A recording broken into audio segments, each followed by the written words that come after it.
মুসলমান, আমি মুসলমানিত্বের কলঙ্ক করতে চাই না।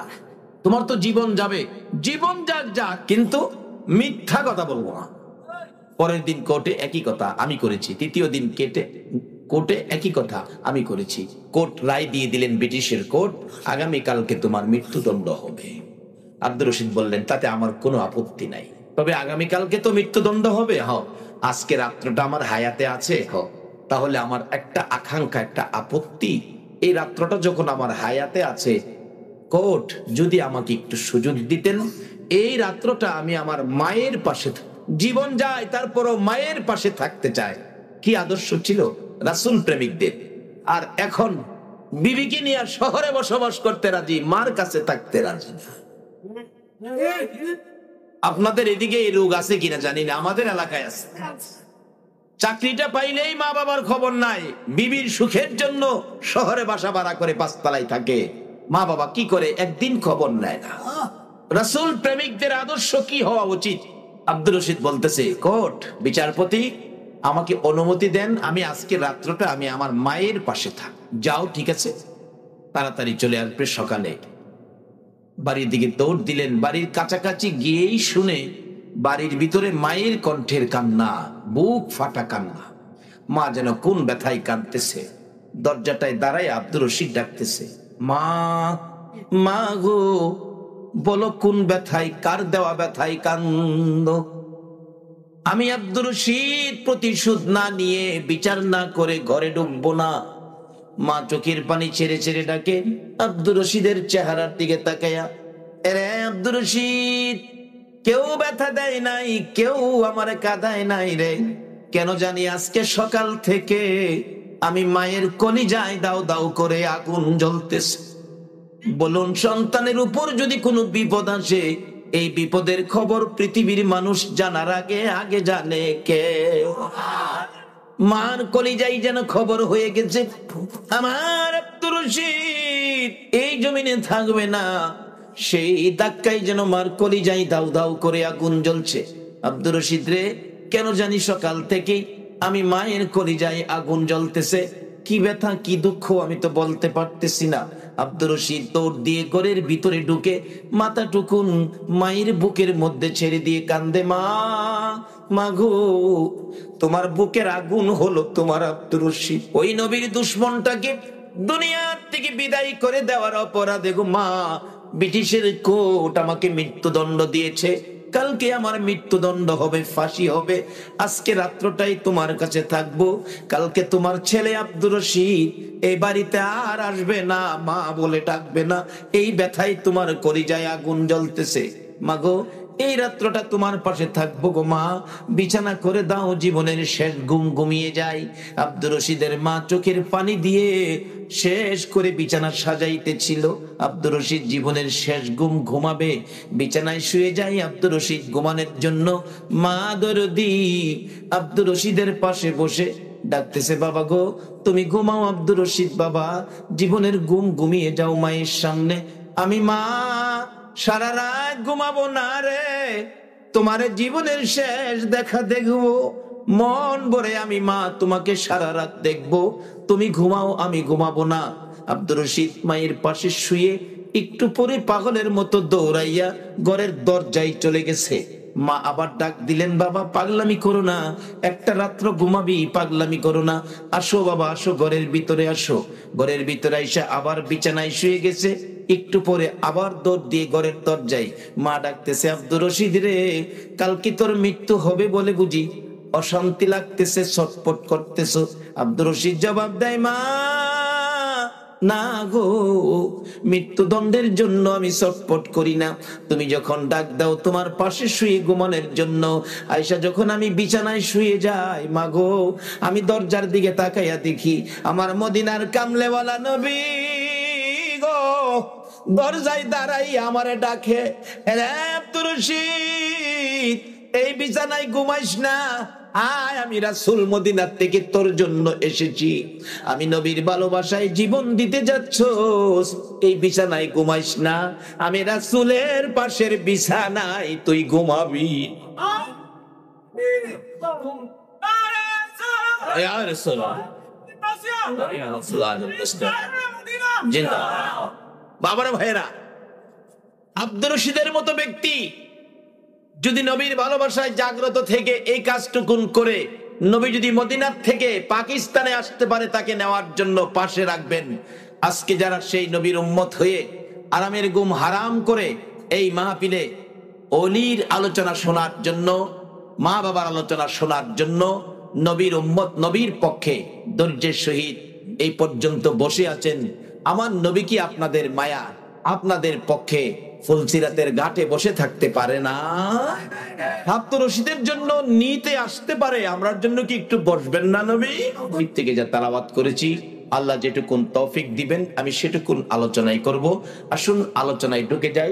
এই মহব্বতে আর একটু দুরূদ শরীফ পড়ুন, সরাসরি আলোচনায় ঢুকে যাব। আল্লাহুম্মা সাল্লি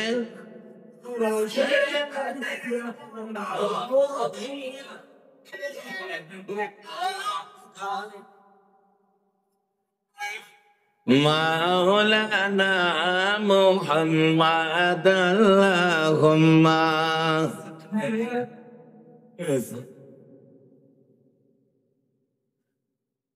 মুহাম্মদ ওয়া আলা আলি সাইয়্যিদিনা। আপন আপন করারে মন, কে আছে তোর আপনা? উম্মতের দরদি নবী শুয়ে আছেন মদিনা। আল্লাহুম্মা সাল্লি সাইয়্যিদিনা মাওলানা মুহাম্মদ ওয়া আলা মাওলানা বালাগাল উলা বিকামালিহি কাশাফাত তুজা বিজামালিহি হাসনাত জামিউ খিসালিহি সাল্লাল্লাহু। বাবারা ভাইয়ের, আসুন আমি আলোচনায় ঢুকি। পবিত্র কোরআন শরীফ থেকে সর্বপ্রথম আমার তালাওয়াত ছিল ওয়াসাইনাল ইনসানা বিওয়ালিদাইহি ইহসানা। আল্লাহ নিজে কোরআন শরীফে মা বাবার সম্পর্কে আপনার আমার উদ্দেশ্যে কথা বলতেছেন, ওয়াজ করতেছেন, অথচ আল্লাহর কোনো মা বাবা নাই। ওয়াসাইনাল ইনসানা বিওয়ালিদাইহি ইহসানা, আল্লাহ ডাকতেছেন, ও মানুষ, তোমরা তোমাদের মা বাবার সাথে ভালো ব্যবহার করো, ইহসান করো, দয়া করো, মায়া করো। মা বাবার সাথে দুইজনের কথা একসাথে বলে আবার একটু ভাইঙ্গা ভাইঙ্গে বলতে চাইতেছেন ডাইরেক্ট একজনের দিকে, সেই ব্যক্তিটা হলো মা। সেটা কিভাবে? কোরআন শরীফ, হামালাতহু উম্মুহু কুরহাও ওয়া ওয়াদাআতহু কুরহা। আল্লাহ বুঝাইতে চেয়েছেন, মা যখন আমাদের মতো সন্তান পেটে নিয়ে হামেল ছিল, হামালাতহু উম্মুহু, সন্তান পেটে নিয়ে মা যখন হামেল ছিল তখন যে কি কষ্ট মার করতে হয়েছে। একজন মা দুঃখ করে বলছে, হুজুর অপারেশনে আমার বাচ্চা খালাস হয়েছে, পেটটা যে কাটছে এটাও আমি কষ্ট পাইছি না, ব্যথা পাইছি না, কিন্তু 10 মাস পেটে রাখতে যেই কষ্ট পাইছি। মার জন্য 3টা স্পেশাল দোয়া রাসূল করে গেছে। কেন? মা 3টা স্পেশাল কষ্ট করে সন্তান নিয়ে, যেই কষ্ট বাবার পক্ষে করা সম্ভব নয়। এক সাহাবী আরজ করেছিলেন, ইয়া রাসূলুল্লাহ, আমাকে এমন একজন মুরব্বী, এমন একজন গুরুজন দেখিয়ে দেন আমি যার খেদমত করব। রাসূল বলছে, তোমার মা। হুজুর তারপরে? তোমার মা। হুজুর তারপরে? তোমার মা। মার কথা কয়বার বলছে? চিনছেন নি কোন মা? ওই যে আমাদের বাড়ি ঘরে যে মার পেট থেকে দুনিয়াতে আসছি, যে মা আপনার আমার মতো একটা সন্তান পেটে রাখতে যায়া 10 মাস 10 দিন কষ্ট করেছে, অবশেষে সন্তান পেয়ে পসরা পায়খানা মেতরিনীর দায়িত্ব নিয়ে পরিষ্কার করেছে। যে মা সন্তান কোথাও গেলে রাত্র 2টা বাজলেও সন্তান বাড়িতে না আসা পর্যন্ত ঘরের দরজাটা বন্ধ হয় না, সেই মার কথা 3 বার বলেছে। চতুর্থবার যখন বললেন, হুজুর তারপরে? চতুর্থবারের মাথায় বলেছে, তোমার বাবা। বাবার কথা একবার, মায়ের কথা কয়বার? তিনবার। কোরআন শরীফও আল্লাহ নিজে ওয়াজ করছেন, হামালাতহু উম্মুহু কুরহাও ওয়া ওয়াদাআতহু কুরহা। তোমার মা তোমাকে পেটে নিয়ে যখন হামেল ছিল কি কষ্ট করেছে আমি আল্লাহ দেখেছি। আল্লাহ যদি মা বাবার কথা কোরআন শরীফে ওয়াজ করতে পারে, নবী যদি হাদিস শরীফে মা বাবার কথা ওয়াজ করতে পারে, বলুন যারা ইমানদার আল্লাহ আল্লাহ রাসূলের কথা না মাইনা পারবে কিনা বলুন? আল্লাহর কথা যদি না মানেন ঈমান থাকবে? নবীর কথা যদি না মানেন ঈমান থাকবে? এখানে যারা আল্লাহ আল্লাহ রাসূলকে মানেন, এই কোরআন এবং হাদিস শরীফের কথাগুলি আপনাকে আমাকে মানতেই হবে। রাসূল বলেছেন এই মা বাবা কি জিনিস, বিররুল ওয়ালিদাইনি আফদালু মিনাস সালাত ওয়াস সাদাকাত ওয়াস সাওমি ওয়াল হাজ্জি ওয়াল উমরাতি ওয়াল জিহাদি ফি সাবিলিল্লাহ। রাসূল বলেছেন একটা লোক নামাজ পড়লো, উত্তম ইবাদত, লক্ষ লক্ষ টাকা সদকা করলো, রোজা রাখলো, হজ করলো, উমরা করলো, আল্লাহর রাস্তায় জিহাদ করলো, ইসলামের ভিতরে এর চেয়ে বড় ইবাদত আর নাই। এই সবগুলি ইবাদত করে যেই নেকি পাইলো, আরেকটা লোক সাধারণ জিনিস দিয়ে ব্যবহার ভালো দিয়ে মা বাবাকে খুশি করলে তার চাইতে বেশি নেকি আল্লাহ তার আমলনামায় দিয়ে দিবে। রাসূল বলেছে, রাসূলের কথা সত্য না মিথ্যা? এই জিনিসগুলি আমরা আমল করি কি না করি এটা দেখার জন্যই নবী সোনার মদিনায় শুয়ে রয়েছে। না হয় নবীজির শানে, নবীজির পক্ষে প্রস্তাব এসেছিল জিবরাইলের মাধ্যমে, ও জিবরাইল আমার বন্ধুর কাছে প্রস্তাব নিয়ে যাও, যেদিন নবী এই জগৎ থেকে বিদায়ী হয়ে যাবেন। আমার আল্লাহ বলেন, আরে জিবরাইল আজকে আমার বন্ধু দুনিয়ার থেকে বিদায়ী হয়ে আসবে রে। বন্ধুর দেহ মোবারক এই রক্ত মাখা জমিনের মধ্যে আমি দাফন করব না। বন্ধুর পবিত্র দেহ মোবারক আমি আল্লাহর আরশের ডাইন পাশে দাফন করব। জিবরাইল প্রস্তাব শুনে খুশি হলেন, প্রভুর দরবারে বললেন, প্রভু গো, যার ভালোবাসায় এত কিছু করেছেন, যাকে খুশি করার জন্য আপনি আল্লাহ সব করতে রাজি হয়েছেন, এই প্রস্তাবে আপনার বন্ধু বড় খুশি হবে। আমি জিবরাইলের মন কয়, এরে জিবরাইল যা রে, আমি তো চাই আমার বন্ধু খুশি করার জন্য। প্রস্তাব নিয়ে পেশ করা হলো, ইয়া রাসূলুল্লাহ আল্লাহর সালাম গ্রহণ করুন। আমি জিবরাইলের সালাম গ্রহণ করুন। হুজুর এমন এক সুন্দর প্রস্তাব আপনার জন্য নিয়ে আসছি গো, যে প্রস্তাব আদম আলাইহিস সালাম থেকে শুরু করে ঈসা আলাইহিস সালাম পর্যন্ত কোন নবী রাসূলের জন্য ফাঁস হয় নাই। কি প্রস্তাব রে জিবরাইল? আপনার দেহ মোবারক আল্লাহর আরশের ডাইন পাশে দাফন হবে। আমার নবী চোখের পানিগুলো গাল বেয়ে বেয়ে ছাড়তেছে, চোখের পানি ছেড়ে মায়ার সুরে কাঁদতেছে। জিবরাইল বলেন, ইয়া রাসূলুল্লাহ এত সুন্দর খবর শুনাইলাম, খুশি হওয়ার কথা, চোখের পানি ছেড়ে দিলেন কেন? আমার নবী বলেন, জিবরাইল শুনো রে, কেন চোখের পানি ছেড়ে দিয়েছি? আমার দাফন যদি আল্লাহর আরশের ডান পাশে হয় রে জিবরাইল, আমি জানতে চাই আমার উম্মতের দাফন কই হবে? জিবরাইল বলেন, ইয়া রাসূলুল্লাহ আপনার উম্মতের দাফন এই জমিনের মধ্যে হবে। আমার নবীর কান্না আরো বেড়ে গেছে। জিবরাইল রে, আমার উম্মতের দাফন যদি এই জমিনের মধ্যে হয়, আমি নবী আরশে কেমনে থাকবো রে জিবরাইল?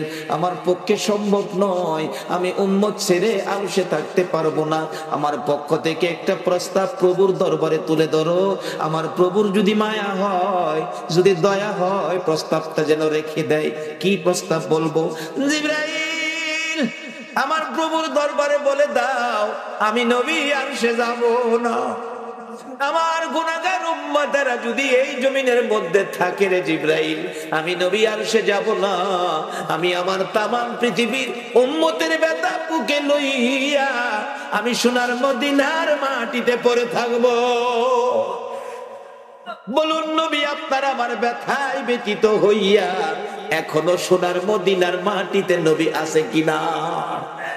চলুন না একটু মদিনার থেকে ঘুরে আসি। ছেড়ে দে নৌকা মাঝি যাব মদিনায়, চলুন ছেড়ে দে নৌকা মাঝি মদিনাতে কান্দে নবী উম্মতের মায়ায়, মদিনাতে কান্দে নবী উম্মতের মায়ায়।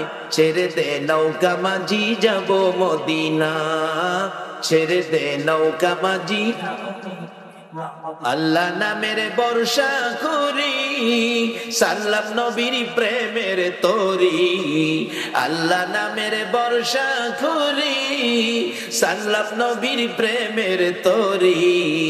দয়াল নবীর রওজা খানি আমায় দেখাও না, দয়াল নবীর রওজা খানি আমায় দেখাও না। ছেড়ে দে নৌকা মাঝি যাব মদিনা, ছেড়ে দে নৌকা মাঝি।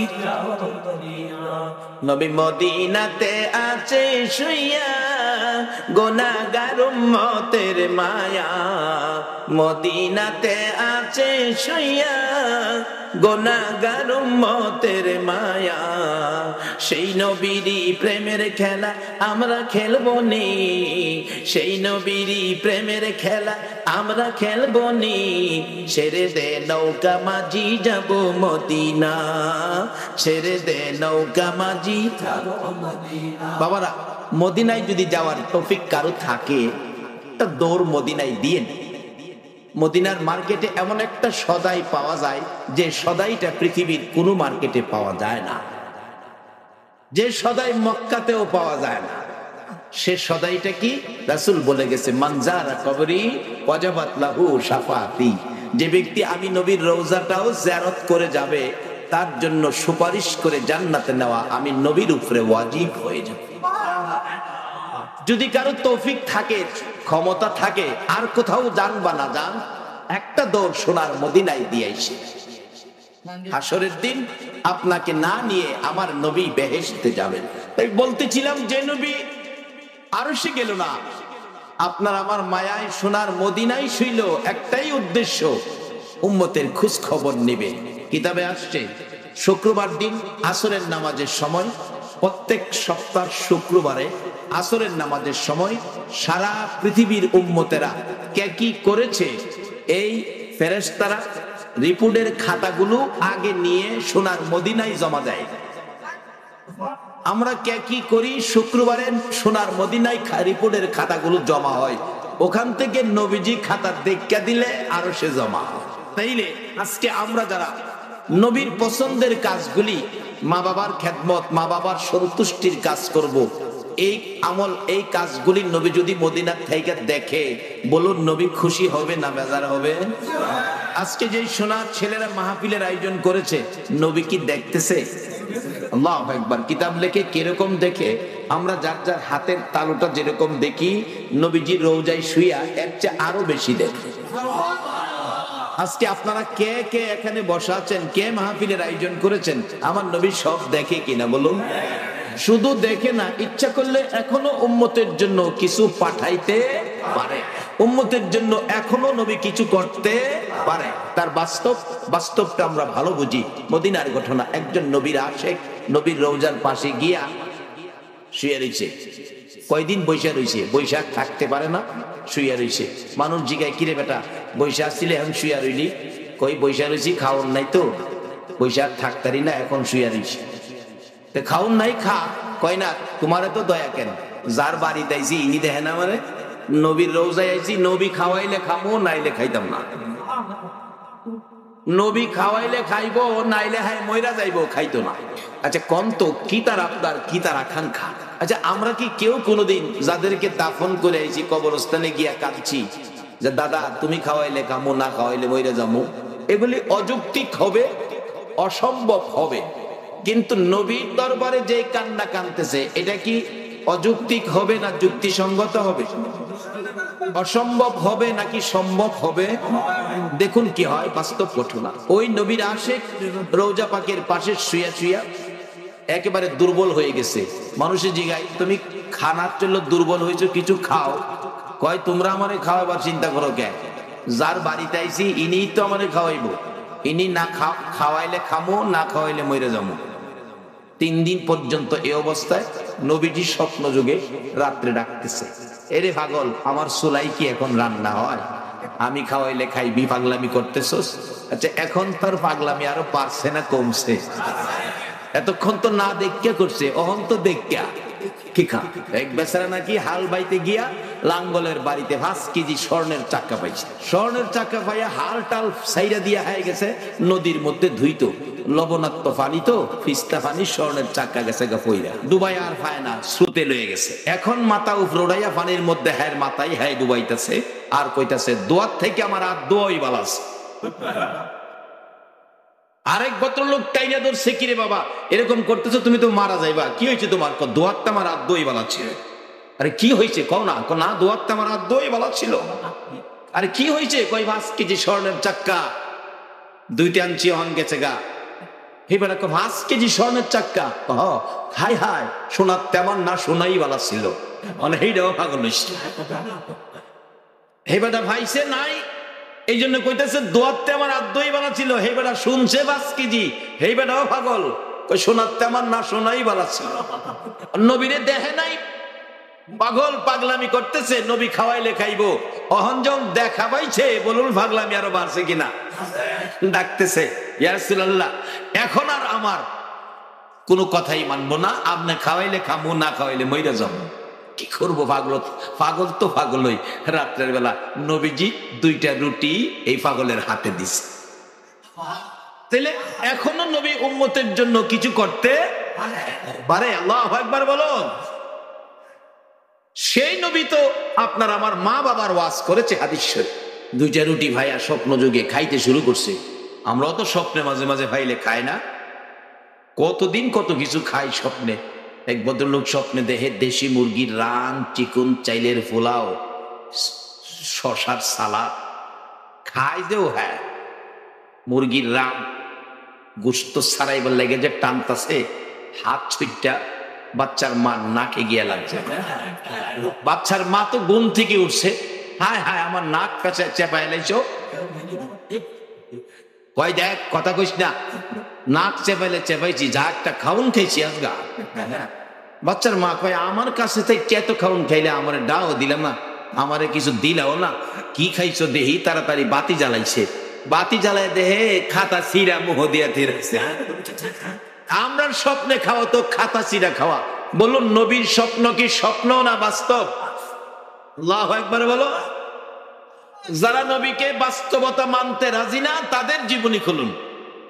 নবী যে বাস্তব, নবীর স্বপ্ন যে স্বপ্ন নয় বাস্তব। দেওবন্দ মাদ্রাসার প্রতিষ্ঠাতা কাসেম নানতুবি স্বপ্নে দেখে নবীজি বলতেছে আমার জন্য ঘর বানাও। হুজুর কই বানাবো? মাঠ দেখায় দিলেন, কি ডিজাইন কোন আকৃতিতে বানাবো? নবীজি হাতের লাঠি মুবারক দিয়া দাগ দিছে, এইভাবে বানাইবা। কাসেম নানতুবি বলেন আমি সকালবেলা গিয়ে দেখি রাত্রে যে স্বপ্নে দেখছি, আল্লাহর কসম স্বপ্নটা স্বপ্ন নয় বাস্তব। নবীজির লাঠি মুবারকের দাগ এখনো স্বর্ণের মতো চকচক করতেছে। সেই নবী প্রয়োজনে এখনো বাংলাদেশে আসতে পারে, কি বলেন? যদি বিশ্বাস না হয় তাহলে বহু ঘটনা আছে, যাব সামনে। যারা বিশ্বাস করে না তাদের জীবনীর থেকে বলছি। ব্রাহ্মণবাড়িয়া জামিয়া ইউনিসিয়া যারা নবীর শান ও মান বলতে রাজি না, এগুলি বিশ্বাস করতে রাজি না। জামিয়া ইউনিসিয়া ওই মাদ্রাসা মসজিদে কতটুকু জায়গা আছে লাল দাগ দিয়ে ঘেরাও করে রাখছে, এখানে কেউ পাড়া দেয় না। জিজ্ঞেস করেন তাদেরকে ঘটনা কি, কেন পাড়া দেয় না? বড় হুজুর জবাব দিবে, এখানে রাসূল পাক সাল্লাল্লাহু আলাইহি সাল্লাম আয়েশা স্বপ্ন যুগে বসছিলেন, স্বপ্নে বসছিল, এই জায়গাটাকে লাল দাগে ঘেরাও করে রাখছে ব্রাহ্মণবাড়িয়ায়। এই জায়গাটায় পাড়া দেয় না কেন? রাসূল যেখানে বসছে এখানে আমাদের পাও লাগতে পারে না। আসলে তারা কয় কিন্তু মানতে মন চায় না। এটা নসিবের কাম লাগবে, ভাগ্যের কাম। 2 রুটি পায়া হ্যাঁ স্বপ্নেই খাইতে শুরু করছে। খাইতে খাইতে একটা খাইছে, আরেকটা অর্ধেক করে, অর্ধেকটা রুটি খাইছে, বাকি অর্ধেক হাতে। এমন সময় তার ঘুম ভেঙে গেছে। ঘুম ভাঙার পরেও দেখে নবীর দেওয়া রুটির অর্ধেক এখনো হাতের মধ্যে আছে। তাইলে বলুন নবীর স্বপ্ন স্বপ্ন না বাস্তব? নবীর যা কিছু আছে সব বাস্তব। স্বপ্ন কল্পনা এমন কিছু জিনিস নবীর শানে ব্যবহার করা যাবে না। যেই নবীর সূরত ধরার ক্ষমতা ইবলিশকে দেওয়া হয় নাই। আল্লাহ বলতে তোমরা আমাকে গালাগালি করো, মনে যখন অশান্তি থাকে আমাকে তুই তুক্ষার ব্যবহার করো, আমি মাইনা নিব, কিন্তু আমার নবীর শানে তুই তুক্ষার আমি আল্লাহ মাইনা নিব না। সেই নবীর কথাগুলো মানা আমাদের দরকার আছে কিনা? বলতেছিলাম বাবারা, আপনাদের নসিব ভালো যারা আখেরি নবীর উম্মত হয়েছেন। আর আজকে সাবজেক্ট হলো মা বাবা। বলতেছিলাম মা বাবা কি জিনিস, এটা আমাদের মানতে হবে। তার মধ্যে গাউসে পাকের জীবনী, গাউসে পাক নিজেও মা বাবার সাথে ভালো ব্যবহার করে কিনা বলুন। ও গাউসে পাকের ভক্তবৃন্দরা, গাউসে পাক আল্লাহর ওলি, কেমন দরজার ওলি, আল্লাহু আকবার। যেখানে চোর চুরি করতে গেলে কুতুব বানায়া ছেড়ে দেয়। ওলিদের নেক নজরে মাটি স্বর্ণ হয়ে যায়। গাউসে পাকের মতো একজন ওলির নেক নজর যদি আপনাদের উপর পড়ে যায় তাহলে কি হবে? আরে আমাদের ভারতবর্ষের একজন ওলির নেক নজরে কি হয়েছে এটা বাস্তবতায় আসুন। একজন আল্লাহর ওলি রাস্তা দিয়ে যাচ্ছে, একটা রাখাল আল্লাহর ওলিকে দেখে সালাম দিলেন, হুজুর আসসালামু আলাইকুম।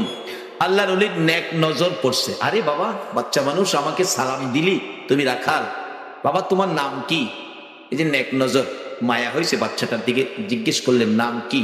অথচ কত ফুলাপান রাস্তায় সালামও দেয় নাই, কেউ রে আল্লাহর ওলি জিগাইও না, তারে জিগাইলেন তোমার নাম কি? হুজুর আমার নাম ইমামউদ্দিন। ইমামউদ্দিন বলো কি, তুমি দিনের ইমাম আর এখানে গরুরে ঘাস খাওয়াইতেছো? তুমি একটা মাদ্রাসায় পড়ো, একজন আল্লাহওয়ালা বড় আলেম হইতে পারো, একটা ওলি হইতে পারবা। নেক নজর মাইরা দিয়া গেছে। হ্যাঁ, বাড়িতে গিয়া কয় মা মাগো একটা হুজুরকে না সালাম দিছিলাম, হুজুর কইছে আমি মাদ্রাসায় পড়লে আল্লাহর ওলি হইতে পারবো, আলেম হইতে পারবো। মা আমি মাদ্রাসায় পড়বো। মা কয় তুই মাদ্রাসায় পড়বে, ওলি হইবে, আলেম হইবে, তোর গরুরে ঘাস খাওয়াইবো কেনা? লাঠি লইয়া দিছে মা, হেরে দৌড়ানি, পিছনে চায় মা লাঠি লইয়া ইয়ে দৌড়, দেখে মা দৌড়ানি দৌড়াইতেই আছে, সারে না। মা কই তোরে সাইজ করবো, তুই আলেম হইবে, ওলি হইবি, তোর গাবি খাওয়াইবো কে? দৌড়তে দৌড়তে জীবনটা বাঁচাইতে দেহে উপায় নাই, পরে দেখে মসজিদের দরজা খোলা, গিয়া মসজিদের ভিতরে ঢুকে গেছে। মসজিদে কি মা যাইব লাঠি লইয়া?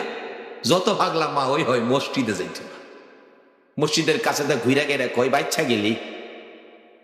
কই গিয়া বাচ্চে? ফিসের হেরা দি কয় না, কই গিয়া বাচ্চে?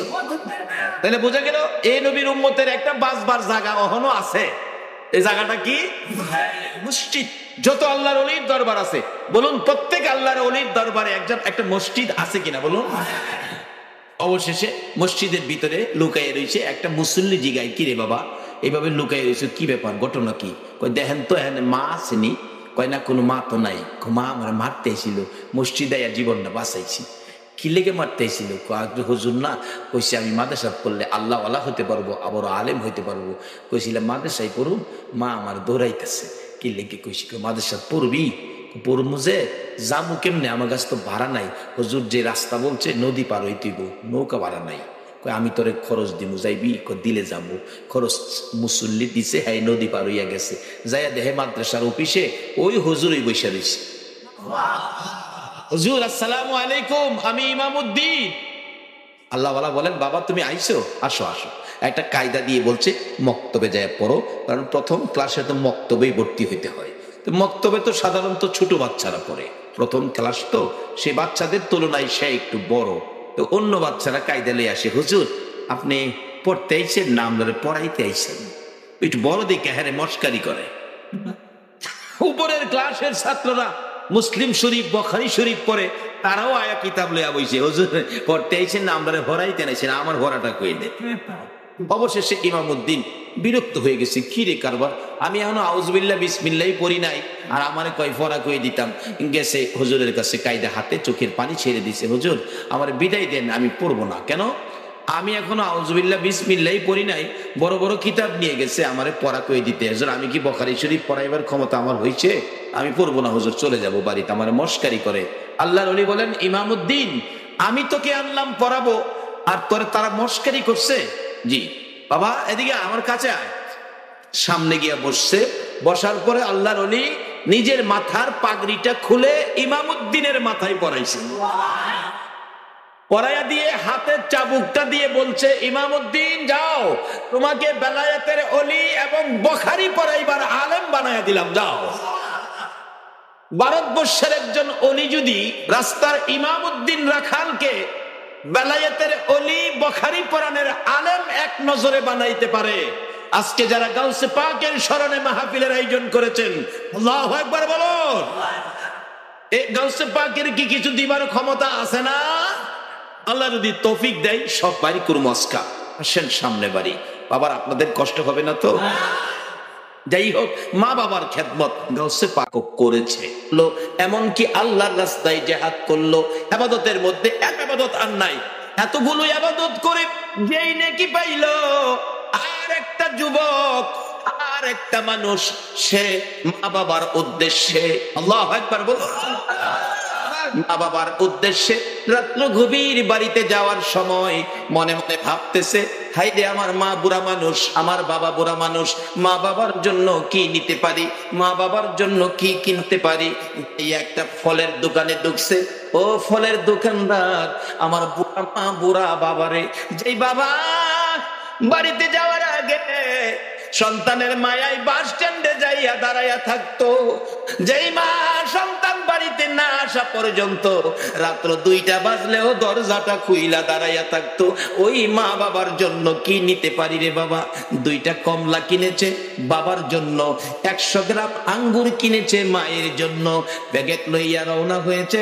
রাত্র 10টা বাস স্ট্যান্ড থেকে যাইয়া বাসের থেকে নাইমা দেখে বুড়া বাবা হারিকেন লইয়া বাস স্ট্যান্ড দাঁড়াইয়া রইছে। বলুন বাবা সারা এই দয়ার দরদ আর কেউ দেখায় কিনা? বুড়া বাবা হারিকেনটা লইয়া বাস স্ট্যান্ড দাঁড়াইয়া রইছে, রাত্র 10টা। বাবা আইসো, এতক্ষণ করছো কিরে বাবা? বাবার শহরে কাজ ছিল, আসতে দেরি হয়ে গেছে, চলো আমি অনেকক্ষণ ধরে তোমার লেগে দাঁড়িয়ে রইছি। বুড়া বাবা হারিকেন, এই হারিকেন কার জানি চির করে নিবা গেছে। বাড়িতে যাইয়া দরজার কিনারে দেখে মা দরদি সন্তানের ব্যথায় কান্দে গো বিনাইয়া বিনিয়া। বাবা আইসো, আমি তো তোমার মা, ঘরে যাই না দাঁড়ায় রইছি, তোমার বাবা তো বাস স্ট্যান্ড গেছে। ঘরের ভিতরে মা গো, মা 100 গ্রাম আঙ্গুর তুমি খাও গো মা, আর 2টা কমলা বাবা তুমি খাও। বাবা কমলা পছন্দ করে, বাবার হাতে কমলা দিল। আঙ্গুর পছন্দ করে বুড়া মা, মার হাতে আঙ্গুর দিল। নিজের ঘরে আগে গেল না, নিজের ছেলে মেয়ের খোঁজ খবর নিল না, আগে বাবারে কমলা দিল, মার হাতে আঙ্গুর দিল। মা কমলা লইয়া, বাবা কমলা লইয়া, মা আঙ্গুর লইয়া খুশি, আর দোয়া করতেছে, মাবুদ গো কেমন সন্তান আমার দিলা গো, আমাদেরকে কেমন সন্তান দিলা। নিজের ঘরে না গিয়ে আমাদের খোঁজ খবর নিল, নিজের সন্তানের না দিয়ে আমরার হাতে কমলার আঙ্গুর দিল। মাবুদ আমরা খুশি হলাম।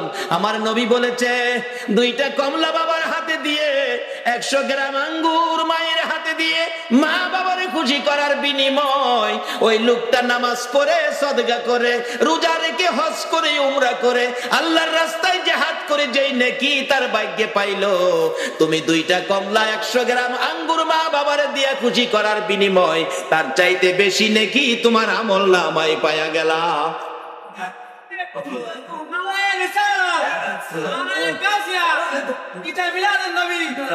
বাবারা, মা বাবারে কষ্ট দিয়া মক্কা মদিনায় হজ করতে যাইেন না। একজন হাজী সাহেবের জীবনীতে দেখি উনি 39 বার হজ করে 40 বারের মাথায় হজে গিয়ে আরাফাতের ময়দানে খুশির কান্না কান্দে, প্রভু গো কি আমার নসিব, 40 বার হজ করলাম। গাইবে আওয়াজ হইতেছে, হাজি 40 বার কেন, হায়াত পায়া 40,000 বার হজ করলেও তোমার হজ কবুল হবে না। আবার কাঁদতেছি, আল্লাহ আমি কি অপরাধ করলাম, কেন কবুল হবে না? গায়েবী আওয়াজ হচ্ছে, হাজি রে একদিন তোর গর্ভধারিণী মায়ের সাথে সাধারণ একটা জিনিস লইয়া কথা কাটাকাটি করে এক পর্যায়ে রাগ হইয়া তোর মারে লাথি মাইরা ঘরের বাইরে ফালাইয়া দিসলি। তোর মা লাথি খাইয়া গলা কাটা মুরগির মতো লাফাইতে ছিল, কলিজাটা ফাইটা গেছে রে, বিদায় হয়ে গেছে। বিদায় মুহূর্তে 2টা হাত বাড়াইয়া বলেছিল, মাবুদ এই সন্তান পেটে লইয়া গো রাত্র ভরে কোনোদিন ঘুমাইতে পারছি না। 7 মাস 8 মাস যখন বয়স বাচ্চার পেটের ভিতরে ছিল, আমি যদি মা ঘুমিয়েছি, নড়াচুরি করতে গেলে তার পায়ের লাথি আমার কলিজাই লাগছে, ঘুম থেকে উঠে বসে গেছি, আবার নড়াচুরি করছে, হাতের কলিজাই লাগছে, দাঁড়াইয়া গেছি। জীবনে কত রাত্র দাঁড়াইয়া দাঁড়াইয়া কাটাইছি, না ঘুমাইয়া রাত্র কাটাইছি, ছেলের লাতি কনি খাইয়া গো আল্লাহ। তারপরে দুনিয়ায় আসবে প্রসব ব্যথায় কলিজা ফাটা ব্যথা সহ্য করেছি, আজকে কি সেই সন্তানের লাথি খাইয়া দুনিয়ার থেকে বিদায় হব? মাবুদ গো, বিচার তোমার কাছে দিয়ে গেলাম, এই বিচার তুমি কইরো, আমি মা বিদায় হলাম। বিচারটা দিয়েই মা দুঃখিনী দুনিয়ার থেকে বিদায় হয়ে গেছে। আমার আল্লাহ বলেন, হাজিরে লাথি দিয়া মার কলিজা ফাটাইয়া মার দুনিয়ার থেকে বিদায় করে দিয়ে আরাফাতের ময়দানে 40 বার হজ করতে আইসা কান্দো।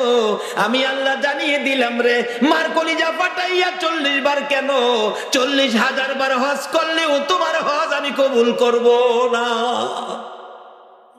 আমার নবী বলেছে, তোমার মা বাবাই তোমার হজ, তোমার মা বাবাই তোমার নামাজ, তোমার রোজা, তোমার মক্কা, তোমার মদিনা, তোমার মসজিদ, তোমার মা বাবা হলো তোমার জান্নাত। সব ঠিক আছে, মা বাবার সাথে সুতা পরিমাণ বেশ কম চরিত্র, আচার আচরণ ব্যবহার যদি খারাপ থাকে সব শেষ হয়ে গেছে। কারণ মা বাবার উসিলাতেই আমরা দুনিয়াতে আসছি, মা বাবার উসিলাতেই আমরা দুনিয়াতে আসছি। মা বাবা যদি কষ্ট স্বীকার না করতো, ছোটকালে যখন বিছনাত পায়খানা করতাম, মা যদি পরিষ্কার না করতো, তাহলে এই পায়খানা থইরা থেকে ঠান্ডা কইরা দুনিয়াতে মইরা গেলাম বলে এই সময় একটু প্রস্রাব পায়খানা মা আমাদের শরীরে থাকতে দেয় নাই। বাবা একটু রোগ হইলেই রাত্রে রিক্সা পাইছে না, গাড়ি পাইছে না, সন্তানটা কুলে লইয়া অন্ধকারে দৌড় মারছে ডাক্তারের কাছে। ডাক্তারখানা বন্ধ, দরজায় দাঁড়ায় বাবা কাঁদছে, ডাক্তার সাহেব দরজাটা খুলেন, আমার বাবার অবস্থা ভালো না। ডাক্তার বলছে, এই মাত্র খালি শুইলাম, অন্য ডাক্তারের কাছে যান। বাবা চোখের পানি ছেড়ে ডাকতো, ডাক্তার তোমার 2টা পায়ে ধরি, আমার বাবারে বাঁচাও। এই দরদি মা বাবা ছাড়া পৃথিবীতে কেউ নাই। এই মা বাবার যদি কেউ কষ্ট দিয়ে থাকেন, তাইলে আর নামাজ করেন না, রোজা রাখেন না, হজ জাকাত কিচ্ছু করেন না, কোনো কাম হইতো না। আগে মা বাবার দরবারে যান, বলে হুজুর কেমনে যাইতাম, মা বাবারে 10 বছর যাবত 12 বছর যাবত কষ্ট দিতেছি, আজকে মাহফিল শেষে মা যে ঘরে থাকে যায় খালি একটা ডাক দেন, মা বাবা কই, মা বাবা কই। এই 2টা শব্দ দুইজনে শুনলে দেখবেন আনন্দে আত্মহারা দরজাটা খুলে দিয়া বলবে, বাবা রে তুই কেমনে রে আমারে বাবা কইছস, মা কইব আমারে কেমনে মা কইছস। মাগো ভুল করছি, তোমাদের সাথে ব্যবহার খারাপ করছি, মাপ চাইবার লেগাইছি। মা বাবা দেখবেন 2 জন কইব, বাবা মাপ চাইতে হইতো না, তুই যে মা কইছস বাবা কইছস এতেই আমরা তোরে মাফ করে দিছি। এই মা বাবা যদি কবরে থাকে, বলে হুজুর মা বাবারে কষ্ট দিছি, আর মা বাবা তো কবরে, এখন কি করব? মা বাবার কবরে যান, কবরে গিয়া মা বাবার জন্য কান্দেন। কি কি কইয়া কানবেন? আল্লাহ শিখাইছে, রব্বির হামহুমা কামা, এইভাবে কানতে থাকেন। যদি আপনার চোখের পানিতে মা বাবা কবর থেকে নাজাত পায়, রুহানি ভাবে কবর থেকে আপনার অপরাধগুলি মা বাবা কবর থেকেও ক্ষমা করে দিব। কিন্তু কান্দার সিস্টেমটা কি? কবরে যাবেন, অনেক হুজুররা কইব কবরে যাইয়েন না, কোনো ফতুয়া মানেন না, মা বাবার কবরে যায়, কবরে যাইয়া মা বাবার কবরের পশ্চিম পাশে দাঁড়াবেন। পশ্চিম পাশে কেন? আমরা কবরে লাশটা যখন রেখে দেই পশ্চিম দিকে কাত করে দেই, পশ্চিম দিকে কাত করে দেই। আর আমরা কবরে গেলে মা বাবার কবরে, কিতাবে আসছে মা বাবার কবরের পশ্চিম পাশে দাঁড়াইয়েন, পূর্ব পাশে দাঁড়াইয়েন না। মা আবার এই পশ্চিম দিক থেকে পূর্ব দিক হইয়া তোমারে দেখবো, এটুক কষ্ট তুমি মারে দিও না। পশ্চিম পাশে দাঁড়াও, আর সাথে সাথে কোরআন তালাওয়াত দুরূদ ইস্তিগফার পাঠ কইরো না। কেন? সাথে সাথে কোরআন তালাওয়াত দুরূদ ইস্তিগফার পাঠ করতে থাকলে একটা নূরের পর্দা এসে তোমার মুখটাকে ঘুরে ফেলে, কাজে তোমার মা তোমাকে মন ভরে দেখতে পারে না। মা সন্তান দেখার স্বাদ আছে কিনা বলো? বাবারে মারে দেয় না, জিনিসপত্র দেয় না, মার খাবার দেয় না, কোনো কিছু দেয় না।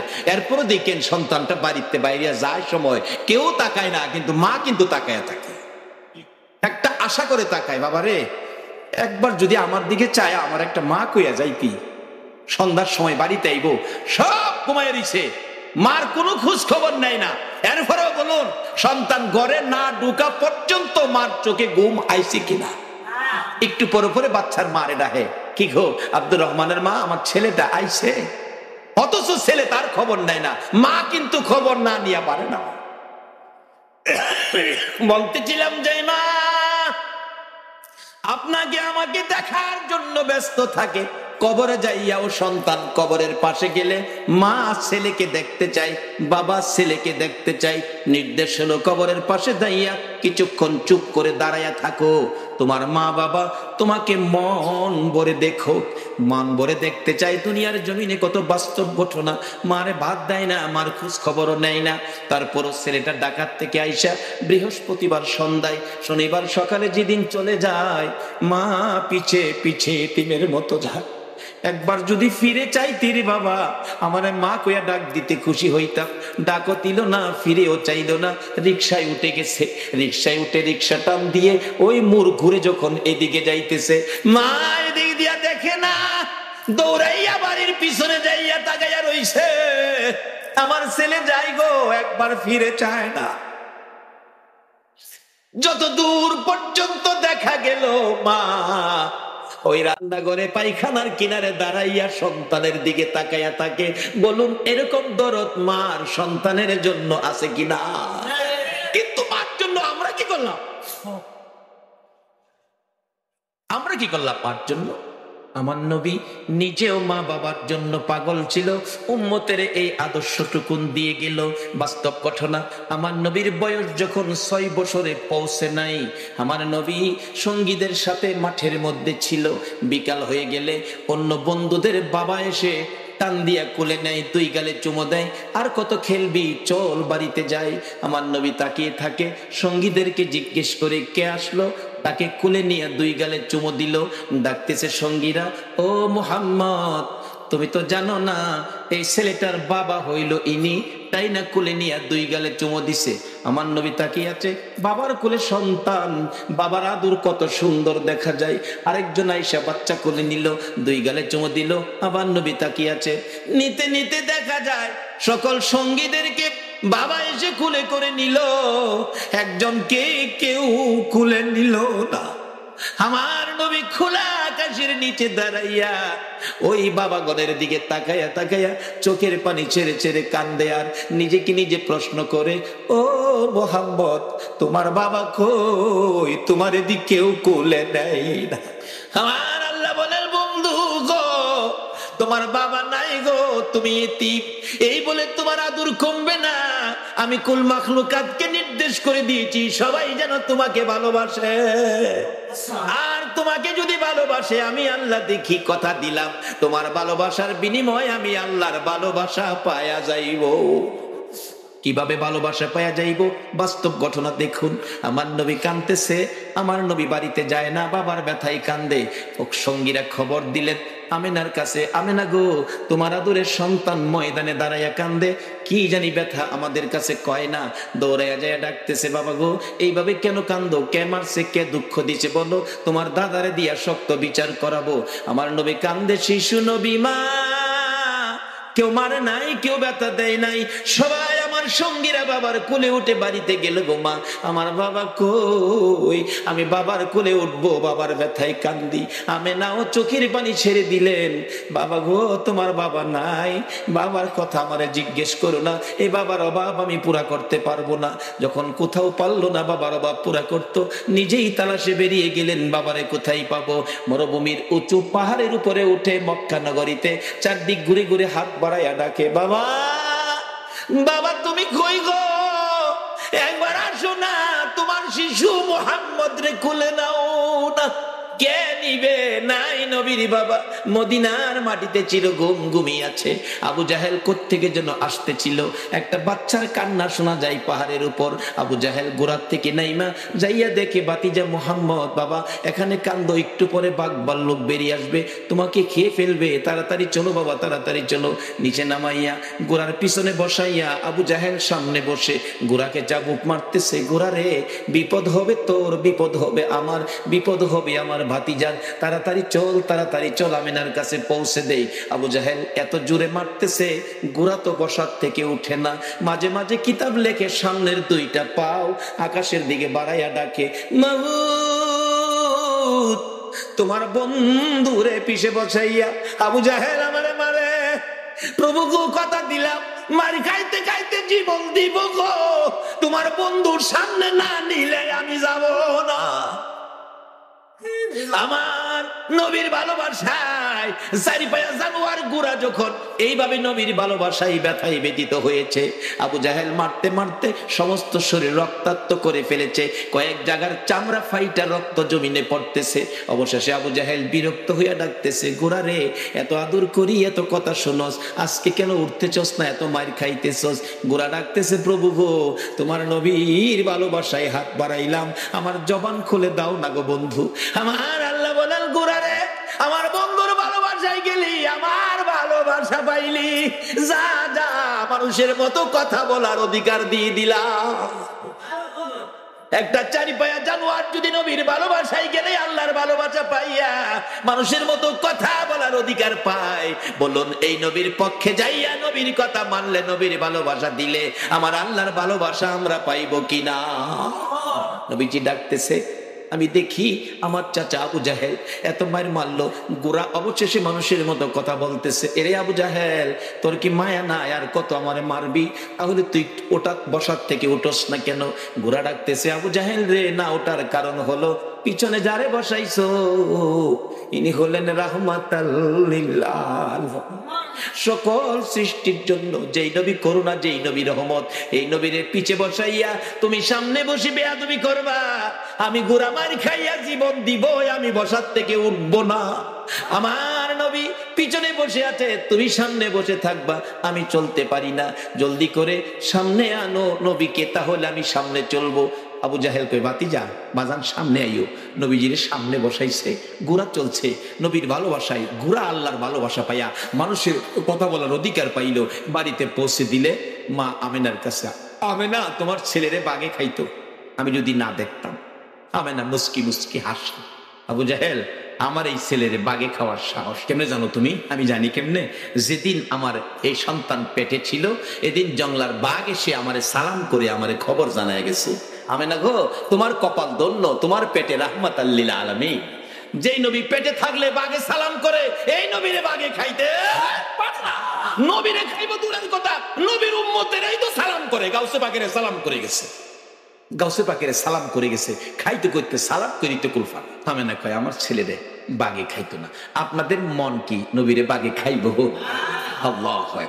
এই নবীর উম্মত আপনারা বাঘে খাইতো, এই সাহস বাঘে রয়েছে না। আর মশাই পাইলে আমরা ছাড়ে না। চট্টগ্রাম মশাই কামড়ায়, কারেন্ট না থাকলে দেখেন ঘুমাইলে মশা যে কি খুশি হয়, আইসা কানের কাছে গান কয়, বন্ধু ঘুমাইছো? ও গুণের বন্ধু, গুনগুনা গুনগুন, ঘুমাও বন্ধু বালকেরা, ইঞ্জেকশন বা হরতেছে।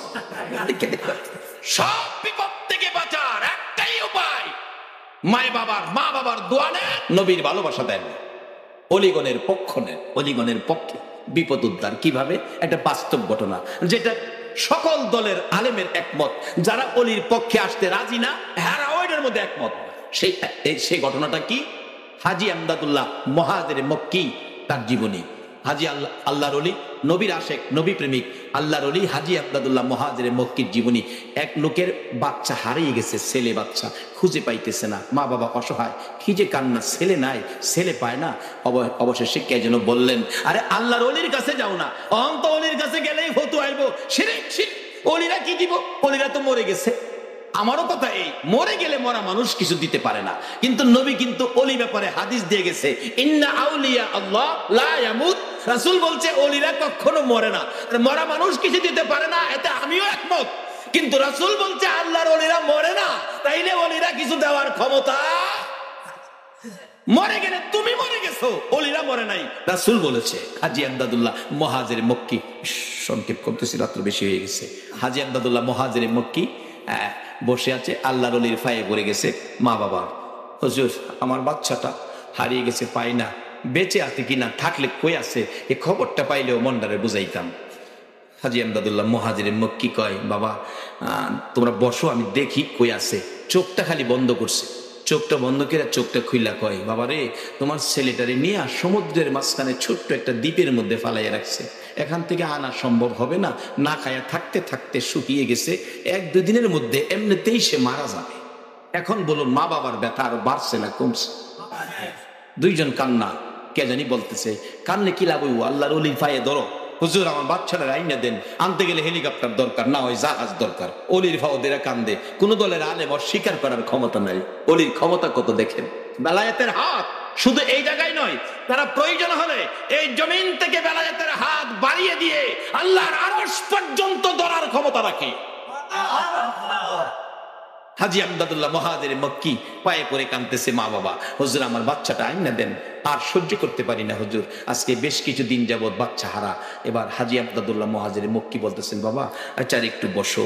চক্ষুটা বন্ধ করে বলছে, যাও বাড়িতে যাও, তোমার ছেলেটা বাড়িতে আইসে, হেলিকপ্টার জাহাজের দরকার, কিছুক্ষণের মধ্যে কই ছেলে বলে বাড়িতে আইসে। দৌড়ায় বাড়িতে গেছে, গিয়া দেখে নাজেহাল অবস্থা, জ্ঞান হারা অবস্থা, ঘরের দরজায় কইরা রয়েছে। মা বাবা কুলে নিয়ে গোসল দিয়ে কিছু নাস্তা পানি খাওয়ায় কিছুটা সুস্থ হইলে বলতেছে, বাবা চলো যে হুজুরের দোয়াই তোমারে পাইছি, হুজুরটারে দেখায় নিয়ে আসি। কুলে লইয়া হুজুরের কাছে গেলে বলতেছে, বাবা এই যে দেখো এই হুজুর কত বরকতের হুজুর। ছেলেটা কয়, আম্মা আব্বা এই হুজুরটারে চিনেন? চিনি মানে এই হুজুরের দোয়াই তো তোমারে পাইছি। বাবা দোয়াই না তো, এই হুজুরটা কি করছে আপনি তো দেখেন নাই। এই হুজুরটা না সমুদ্রের কিনারে দাঁড়াইছে, সমুদ্রের কিনার থেকে দুইটা হাত ওই সমুদ্রের দ্বীপের মাঝখানে বাড়াইয়া দিছে। সমুদ্রের এপার থেকে দ্বীপের মাঝখানে হাত বাড়াইয়া আমাকে কুলে উঠাইয়া টান দিয়া উঠাইয়া নিয়ে আইছে। এটা বেলায়েতের হাত। এই হাত যেদিন আবার সমাজে বেরিয়ে যাবে, সকল বেদান সমাজ থেকে দূর হয়ে যাবে ইনশাআল্লাহ। কিন্তু অলির এখন সমাজে আসতে চায় না কেন? আমরা অলিদেরকে ধাক্কা দেই, অলিদেরকে নিয়ে সমালোচনা করি, অলিদের দরবারকে নানান ফতোয়া দিয়ে দুর্বল করতে চায়। এই জন্য তারা নিশ্চুপ সুযোগ দেন। অলিদের হাত বেলায়েতের হাত বড় শক্ত হাত, যে হাতটা লম্বা হইতে হইতে সোনার মদিনায় যায়, যে হাতটা লম্বা হইতে হইতে আল্লাহর আরশ পর্যন্ত যায়। যা কিছু চাবেন তাই পাবেন, অলির হাতের মাধ্যমে হাতটা বাড়ান। কাজী শুন, আমরা সবচেয়ে বড় ভাগ্যবান যারা গাউসে পাকের মতো একজন অলির ভক্ত, খাজায়ে খাজেগার মতো, আতায়ে রাসূল খাজায়ে খাজেগার মতো একজন অলির ভক্ত আজকে চট্টগ্রামের জমিনে। আপনারা নসিব কত ভালো, কত অলি চট্টগ্রামের জমিনে ঘুমিয়েছে। আজকে সকল অলিদের রুহানি ফায়েজ আপনাদের উদ্দেশ্যে হাজির হয়ে গেছে। কাজী এই বরকত আপনারা পাবেন, কিন্তু সব বরকত একসাথে হবে যেদিন মা বাবার সাথে ব্যবহার ভালো করবে। ওই মা বাবা যদি কবরে থাকে, মা বাবার জন্য দোয়া করবেন, এই অনুরোধ আপনাদের প্রতি রাখলাম। নবী নিজেও বাবার ব্যথায় মদিনায় গিয়ে মায়ের সামনে কাঁদছিলেন। আল্লাহ বলছে, বন্ধু বাবার কবরে এসে কাঁদতেছো, কথা দিলাম তোমার উম্মতেরা যদি এইভাবে বাবার কবরে কান্দে, আমি কথা দিলাম এই কান্নার সাথে সেই কান্না মিলাইয়া আমি তার বাবাকে মাফ করে দেব। মাকে নিয়ে আবার মদিনায় থেকে মক্কায় ফিরে আসবে। আবুয়া নামক স্থানে মা অসুস্থ। মা বলছে, বাবা মুহাম্মদ আমার বুকে আয়। মন কয় আমি বাঁচবো না বাবা।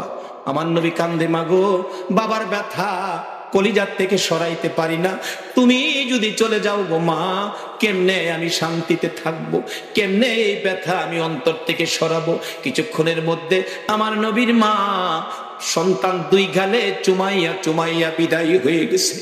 দাফন করে আবুয়া নামক স্থানে উম্মে আইমানের কুলে উঠে কাদের উপর গাঁটটা ফালাইয়া নবী কান্দে, উম্মে আইমান গো আমার মা নাই, আমার বাবা নাই, মক্কা নগরে আমারে কে মায়া করবে, কে আমারে আদর করবে? উম্মে আইমান বলছে, মুহাম্মদ আমি কথা দিলাম গো, যতদিন বেঁচে থাকি আমি তোমার পাশে মায়ের কাজ করে যাব। আমার নবী মায়ের কবরের পাশেও কাঁদলে আমার আল্লাহ বলেন, বন্ধু গো যেইভাবে তুমি মায়ের কবরের পাশে কাঁদছো, এইভাবে তোমার উম্মতেরা যদি মায়ের কবরে যাইয়া কান্দে, তোমার চোখের পানির সাথে তাদের চোখের পানি মিলাইয়া তোমার কান্নার বিনিময়, তোমার কান্নার বরকতে ওই মায়ের কবর জান্নাতের বাগান বানাইয়া দিব। নবীজি শুধু বলে নাই বাবার কবরে কাঁদছেন, মায়ের কবরে কান্দা উম্মতের শিক্ষা দিয়ে গেছেন প্র্যাকটিক্যালি। মা বাবার কবরে যাইতে হবে, পশ্চিম পাশে দাঁড়াবেন, কিছুক্ষণ চুপ করে থাকবেন, মা বাবা মন ভরে দেখে, কিছু জানেন না জানেন দোয়া কইরা হাত বাড়াই দিবেন, কিচ্ছু জানেন না তবু দুইটা হাত বাড়াই দিবেন, আল্লাহ আমি কিচ্ছু জানি না, মা বাবা আমরা লাগে দুনিয়াত কষ্ট করছে, আমার মারে কবরে কষ্ট দিও না, যদি অপরাধ থাকে আমি সন্তান ক্ষমা চাইছি, ক্ষমা করে দাও।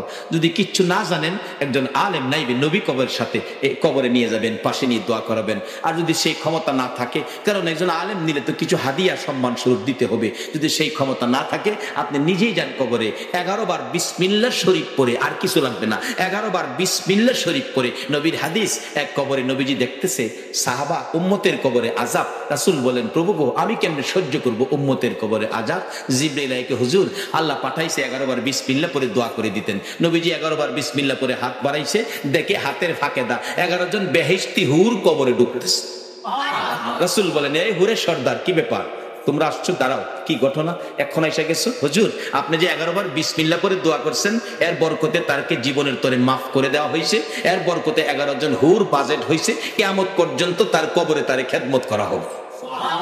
11 বার বিসমিল্লাহ শরীফ, এর চেয়ে সহজ তো আর কিছু নাই। তাহলে মা বাবার কবরে যাবেন, অলিগণের পক্ষে থাকবেন, এই অনুরোধ আপনাদের প্রতি রেখে আমি আমার আলোচনা, আমি অসুস্থ, আসলে বেশি অসুস্থ, আজকের জন্য এখানে শেষ করে দিলাম। আসুন একটু দরুদ ও সালাম মদিনা পাঠাইয়া আপনাদেরকে নিয়ে দোয়া করে, ইয়া নবী সালাম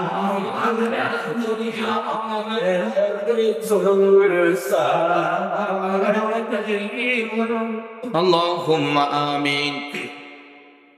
রব্বানা যালামনা আনফুসানা ওয়া ইল্লাম তাগফির লানা وترحمنا لنكونن من الخاسرين رب ارحمهما كما ربياني صغيرا বলুন সবাই, رب ارحمهما كما ربياني صغيرا।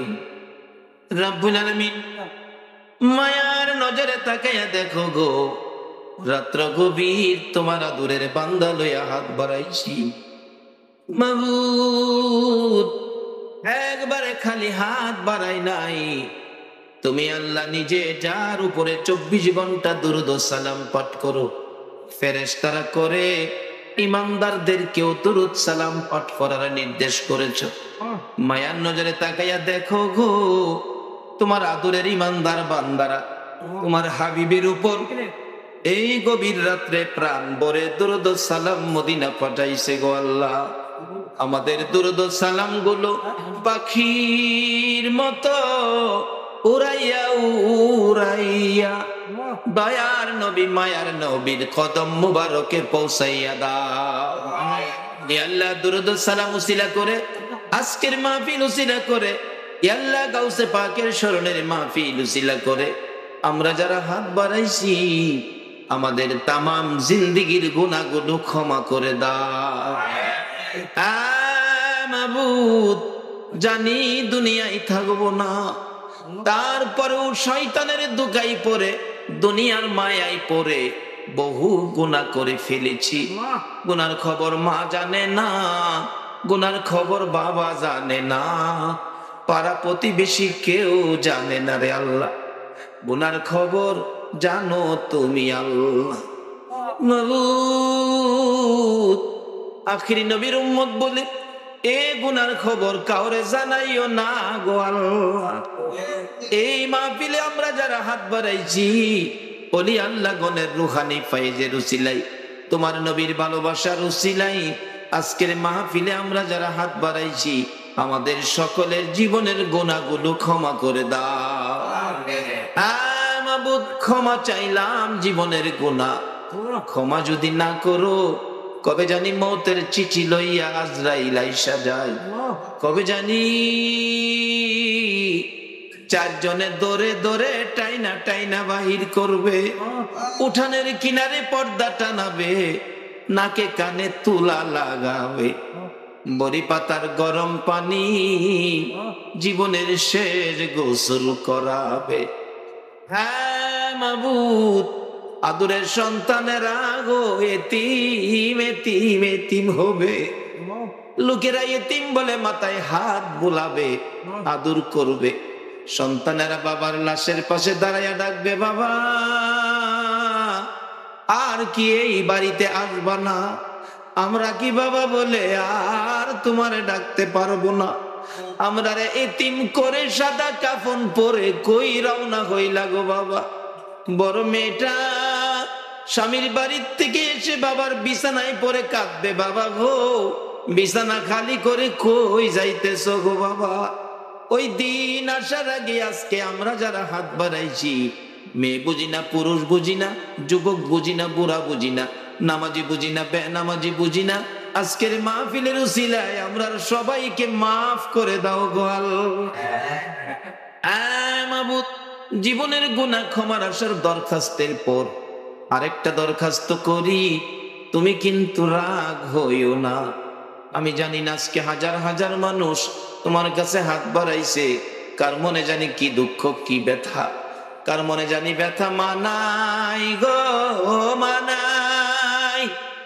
ও দরদি মা, যে মার দিকে তাকাইলে কলিজা ঠান্ডা হইয়া যাইত, শত দুঃখ লইয়া মা মা কইয়া ডাক দিলে প্রাণ ঠান্ডা হইয়া যাইত, যে মার চেহারার দিকে তাকাইলে একটা কবুল হজের নেকি পাওয়া যাইতো। হ্যাঁ, মায়ের অভাবী কে জানি হাত বাড়াইছে গো আল্লাহ, আমি নিজেও মার অভাবী হয়ে গেছি। এতদিন তো শুধু বলতাম মা হারা কথা, এখন নিজেও বুঝেছি মা হারা কত ব্যথা। মাহফিল শেষে গাড়িটা বাড়িতে গেলে 2টা 2:30টাও কোনোদিন হয়েছে।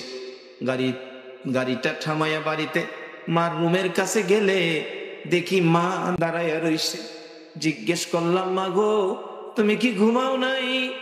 মা জবাব দিত, বাবা গো যতক্ষণ পর্যন্ত তুমি বাড়িতে না আইছো আমি মার চোখে ঘুম আসে না রে বাবা। এই দরদি মায়ের অভাবী বাবার অভাবী কে জানি হাত বাড়াইছে রে আল্লাহ। মায়ের অভাবীরা কি করে নিজে দেখেছি। একটা মায়ের পাগল, 5-6 বছর বয়স, মা বাচ্চা হবে, ডেলিভারি হবে, এলাকার মহিলারা কয় আপনার অবস্থা ভালো না, তাড়াতাড়ি হসপিটালে যান। রিক্সা করে হসপিটালে যাবে, ছেলেটা পিছে পিছে যায়, মা মা কইয়া ডাকে, মা কোথায় যাইতেছো? আমারে নিবা না, আমারে কইলা না। অন্যদিন কোথাও গেলে আমারে আগে সাজাইছো, পরে তুমি কাপড় পরছো, বুরগা পরে রওনা হইলা, আমার এদিকে কিছু কইলা না গো মা। মা চোখের পানি ছেড়ে দেয়, বাবা রে আমি বেড়াইতে যাই না রে বাবা, আমার বলে অবস্থা ভালো না, হসপিটালে যাইতেছি। মা কোন সময় আসবা গো? আমারে কই রাইখা গেলা গো? তুমি তোমার নানার কাছে থাকো, আমি হসপিটালে যাই, কোন সময় আসবা? কোন সময় আসবো বলতে পারি না রে বাবা, অবস্থা বলে আমার ভালো না। ভাগ্য যদি ভালো হয় মায়ের মুখ দেখবি রে, ভাগ্য যদি খারাপ হয় জীবনে আর মা কইয়া ডাকতে পারবি না। এই কথা বললে ছেলেটা দৌড়াইয়া মায়ের রিক্সার সামনে দাঁড়াইয়া গেছে। মাগো তুমি যদি ফিরে না আসো আমি কার গলায় ধরে ঘুমাবো গো মা? আমারে কে গোসল করাবে? আমারে কে বাবা বাবা কইয়া ডাকবে? বাবা দোয়া কইরো মা নি ফিরে আসতে পারি, তোমার নানার কাছে থাকো। এই বলে ছেলেটারে টান দিয়া কোলে লইয়া বুকের সাথে চড়াইয়া ধরে 2 গালে চুমাইয়া চুমাইয়া বিদায় নিয়ে গেছে মা। রাত্র 10টা বাজে গেছে, কোনো খবর আসতেছে না। ছেলেটা ডাকতেছে, নানা গো চলো না হসপিটালে যাই, মায়ের কাছে মায়ের খবর নিয়ে আসি। নানা বলেন এত রাত্রে যাওয়ার রাস্তা নাই, সকালে যাবো। ভাই ঘুমাও, তুমি ঘুমাও। নানা আমার কেন জানি ঘুম আসে না, কেন জানি আমার কলি যায় দাউ দাউ করে আগুন জ্বলতেছে গো নানা, চোখে ঘুম আসে না। একটু পরেই একটা যুবক বাড়ির সামনে দাঁড়াইয়া ডাকতেছে, চাচা বাড়িতে আসেননি? ও বাড়িতে আছি। হসপিটালের খবর জানেননি? না খবর তো জানি না, সকালে হসপিটালে যাব। চাচা হসপিটালে আর যায়েন না, হসপিটালের খবর ভালো না, আপনার মেয়ে মারা গেছে গো চাচা। ছেলেটা একটা চিৎকার মারছে, না না আমি কি জীবনে আর মা কইয়া ডাকতে পারবো না? আল্লাহ গো এ কি করলা গো? আমার মারে নিয়ে গেলা, আমি কার গলায় ধরে ঘুমাবো? লাশটা বাড়িতে আনলো, ছেলেটারে দেখাইলো না, ভয় পাবে বলে না দেখাইয়া দাফন করে ফেলেছে। রমজান পার হয়ে যাইতেছিল, ঈদের দিন সকালবেলা ছেলেটা শুধু কান্দে, নানা তার মা যে মারা গেছে, কবরে নেয় না, লাশটাও দেখাইলো না। জিজ্ঞেস করলে কই তোমার মা হসপিটালে আছে, তোমার মা বেড়াইতে গেছে। ঈদের দিন ছেলেটা কাঁদতেছে, নানা গো কত ছেলেরে মা গোসল করাইতেছে গো, আমার মা ঈদের দিন কোথায় রইল গো, আমারে কি গোসল করাবে না গো? না, ছেলে কান্না শুনে দৌড়াইয়া বাবা আইছে, আয় আমি তোরে গোসল করাবো। ছেলেটা কান্দে, বাবা গো তুমি না, আম্মু গোসল করাবে, তুমি তোয়ালে দিয়ে আমার শরীরটা মুছে দিবে, আমার আম্মু আমার পায়জামা পাঞ্জাবি পরাবে, আমি মার পায়ে সালাম করব, তোমার আঙ্গুলে ধরে ঈদগাহ যাবো গো বাবা। মনের আশা যেন মনে রইল, আর যেন বুড়া হবে না। বাবা ডাকতেছে, না না তোমার আম্মু এখন আসবে না, চলো আমার আঙ্গুলে ধরে ঈদগাহে যাবে, গোসল করাই, জামা পরো, সেমাই খাও। ছেলেটা কান্দে, না মার হাতে গোসল করব, মার কাছে আগে যাব, তারপরে সেমাই খাবো, তারপরে ঈদের জামা পরবো। বাবা কান্দে, মাবুদ গো আমি কি দিয়া বুঝাইব গো, চলো তোমার মার কাছে লইয়া যাই। যাইতে যাইতে ঈদগার সামনে কবরস্থান, কবরস্থানের ভিতরে ঢুকে নতুন কবরের পাশে যাইয়া দাঁড়াইয়া ডাকতেছে, রে আদরের সন্তান, এই কবরে তোর মা ঘুমাইছে, ডাক দে রে, দেখি তোরে গোসল করাইয়া দিয়া যায়। বাচ্চাটা কাঁদতে কাঁদতে মা মা বলে মায়ের কবরে পড়ে গেছে। অবশেষে বাবা ডাকতেছে, হে বাচ্চার মা, এত নিষ্ঠুর কেমনে ওই লাগো, এত কান্না, ছেলেটা কাঁদলো আর ডাকলো, একবারও ছেলেটারে আদর করে দিলা না। এই মাহারা মায়ের অভাবী, মায়ের ব্যথা ব্যতীত কে জানি হাত বাড়াইছে রে আল্লাহ, যার বাবা নাই বাবার ব্যথা লইয়া কে জানি হাত বাড়াইছে গো। আর দেরি করো না গো আল্লাহ, এই মুহূর্তে ওই সকল মা বাবার কবর জান্নাতের বাগান বানাইয়া দাও। আল্লাহ মা বাবা যার দুনিয়াতে আছে হায়াত বাড়িয়ে দাও, মা বাবা কেমন জিনিস বুঝার তৌফিক ছেলে মেয়েদেরকে দান করে দাও। আল্লাহ খাস করে দাদা দাদি, নানা নানি, শ্বশুর শাশুড়ি, আলিয়া আওলাদ, বংশধর, মই মুরব্বী, পাড়া প্রতিবেশী, খানদানবাসী, মহব্বতী, এই এলাকার জমিনের নিচে, সারা চট্টগ্রামের জমিনের নিচে যত মোমেন মোমেনাত ঘুমিয়ে আছে, সকলের কবর জান্নাতের বাগান বানাইয়া দাও রে জান্নাতের মালিক। খাস করে আজকের মাহফিলের আয়োজন যারা করেছে, এই যুবকদের বংশধর, মই মুরব্বী যারা কবরে গো, সকলের কবর জান্নাতের বাগান বানাইয়া দাও। আল্লাহ খাস করে আমাদের মধ্যে যারা বিমারি, বিমার শেফা করে দাও। আমি নিজে অসুস্থ, আরেকজন চক্ষু অপারেশন করবে শুনলাম, আল্লাহ গো আমাকে সহ চক্ষু অপারেশনকারী সহ সকল বিমারিকে শেফা করে নেক হায়াত বাড়াইয়া দাও। আমাদের মধ্যে যারা অভাবী, অভাব দূর করে দাও। আমাদের মধ্যে যারা নামাজি, নামাজ কবুল করে লও। যারা নামাজ পড়ে না, নামাজের বুঝ দান করে দাও। যারা ব্যবসা করে ব্যবসায় বরকত দাও। যারা চাকরি করে পদোন্নতি দান করে দাও। ইয়া আল্লাহ, যারা বিদেশ থাকে সকল বিদেশিদেরকে হেফাজতে রাখো গো আল্লাহ। যারা বিদেশ যাবে তাদের মনের আশা পুরা করে দাও গো আল্লাহ। ইয়া আল্লাহ, খাস করে জনাব শফিউল আলম, মাওলানা শফিউল আলম নিজামীকে আল্লাহ গো তুমি সুস্থ করে নেক হায়াত বাড়াইয়া দাও। তোমার নবীর আশিকগণকে যদি তুমি সাহায্য না করো, তোমার নবীর শান মান কে গাইবো গো আল্লাহ। আল্লাহ সুস্থ করে নেক হায়াত বাড়াইয়া দাও। ইয়া আল্লাহ, খাস করে আজকের মাহফিলে যারা এই পর্যন্ত কষ্ট করেছে, সকলকে তুমি আপদ বিপদ, আসাব গজব, অ্যাক্সিডেন্ট, বালা মুসিবত, শয়তানের শয়তানি, দুশ্মনের দুশ্মনী হইতে বাঁচাইয়া রহমত, বরকত, শান্তি দ্বারা ভরপুর করে দাও। আল্লাহ মা বোনদেরকে রাবিয়া বস্তির মতো বানাইয়া দাও। আল্লাহ গো, এই মাহফিলের সকলকে ইমাম হাসাইন আর হুসাইনের মহব্বত অন্তরে পয়দা করে দাও। নবীর ভালোবাসার মালা সকলের গলায় পরাইয়া দাও। দয়ার নবীরে একদিন ঘুমের ঘরে স্বপ্নে দেখাইয়া দাও। নবীজিকে স্বপ্নে না দেখাইয়া কারো গায়ে সাদা পোশাক পরাইও না গো আল্লাহ। ইয়া আল্লাহর একটা দরখাস্ত করি, গাউসে পাক আল্লাহ গো, গাউসে পাকের পাগলগুলো এত রাত পর্যন্ত কষ্ট করেছে আল্লাহ। গাউসে পাকের রুহানি ফয়েজ, খাজা বাবার রুহানি ফয়েজ আল্লাহ গো, চট্টগ্রামের জমিনে যত ওলি আল্লাহগণ ঘুমিয়েছেন আল্লামা গাজী শেরে বাংলার রুহানি ফয়েজ হযরত করম আলী শাহ রহমাতুল্লাহের রুহানি ফয়েজ সহ চট্টগ্রামের জমিনের নিচে সকল ওলি আল্লাহগণের রুহানি ফয়েজ আমাদেরকে নসিব করে দাও।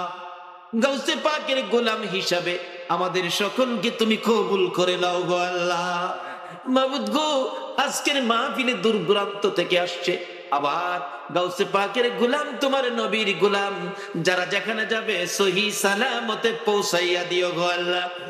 ইয়া আল্লাহ, হযরত করম আলী শাহ রহমাতুল্লাহ আলাইহির স্মৃতি সংগঠন, এই যুবকদের সংগঠন তোমার মায়ের হাতে দিয়ে গেলাম। কিয়ামত পর্যন্ত এই সংগঠনের পক্ষ থেকে এই মাহফিল তুমি কায়েম রাখো গো আল্লাহ। এই যুবকদেরকে বেশি বেশি করে নেক হায়াত বাড়াইয়া দাও গো আল্লাহ।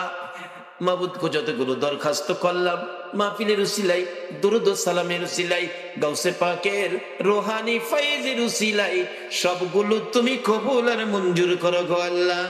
ওয়াসাল্লাল্লাহু তাআলা আলা খায়রি খালকিহি মুহাম্মাদিন ওয়া আলা আলিহি ওয়া আসহাবিহি আজমাইন বিহাক্কি লা ইলাহা ইল্লাল্লাহু মুহাম্মাদুর রাসূলুল্লাহ।